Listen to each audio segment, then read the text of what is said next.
Have you ever wondered what secrets lie hidden in the Warrens' archives?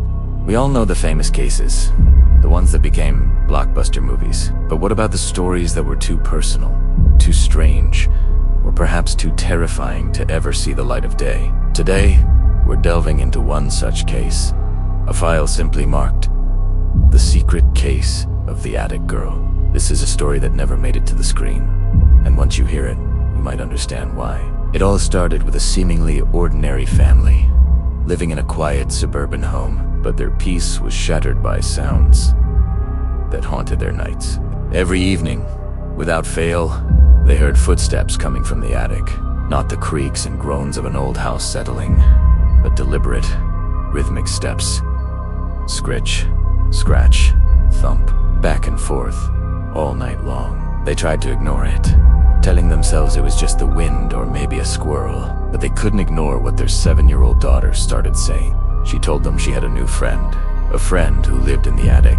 At first, her parents thought it was just a child's active imagination. Kids have imaginary friends all the time, right? But the way she described this friend sent a chill down their spines. She said he was small and very, very thin, and the most unsettling detail, he never blinked. His eyes were just wide, dark circles that stared and stared.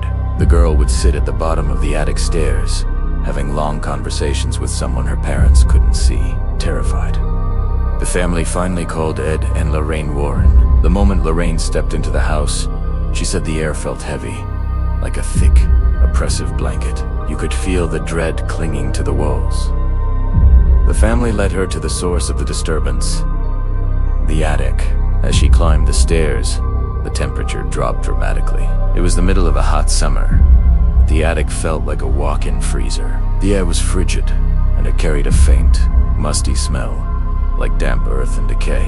In the center of the dusty, cluttered space sat an old wooden rocking chair, and as Lorraine watched, it began to move. All by itself.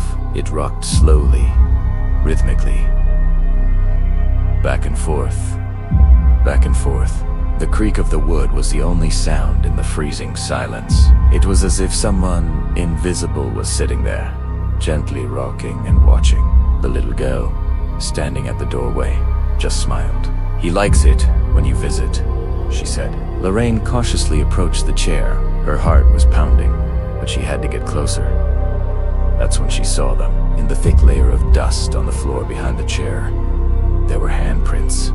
But these were not the handprints of a child. They were small, yes, but the fingers were unnaturally long and slender, ending in what looked like sharp points. They looked more like the claws of some strange bird, pressing into the dust as if the creature was trying to pull itself up.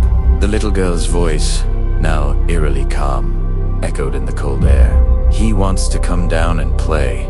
Just then, as Lorraine stood frozen, a whisper slithered right next to her ear. It was a low, guttural sound, filled with a chilling possessiveness. "She's mine." In that exact instant, the rocking chair stopped dead. The rhythmic creaking ceased, plunging the attic into an even deeper, more terrifying silence. And then, she felt it. A cold, definite touch on her shoulder. She spun around, expecting to see someone, something, standing behind her. But there was nothing. The space was empty, but when she looked back at the floor, her blood ran cold. There was a new set of handprints in the dust, a few inches closer to the attic door. It was as if the unseen creature had taken another step, moving silently out from behind the chair, getting closer. It was in the room with them. It was moving. The Warrens knew they were dealing with something deeply malevolent, something that had latched onto this innocent child. They immediately performed a cleansing of the house, and, most importantly, they sealed the attic. They advised the family to never, ever open that door again. The case was documented, filed away, and never spoken of publicly. It was deemed too disturbing. There was no dramatic exorcism, no climactic battle for the film cameras, just the quiet, chilling reality of a little girl-esque friend in the attic and a warning whispered in the dark. Some stories aren't meant for the big screen. They're meant to serve as a reminder that not all evil announces itself with a roar. Sometimes it arrives with the soft patter of footsteps in the attic and the innocent words of a child. "What do you think was up there?" Let me know in the comments below. Thanks for watching, and if you enjoy exploring the darker side of history, make sure to subscribe for more untold stories. Stay safe out there.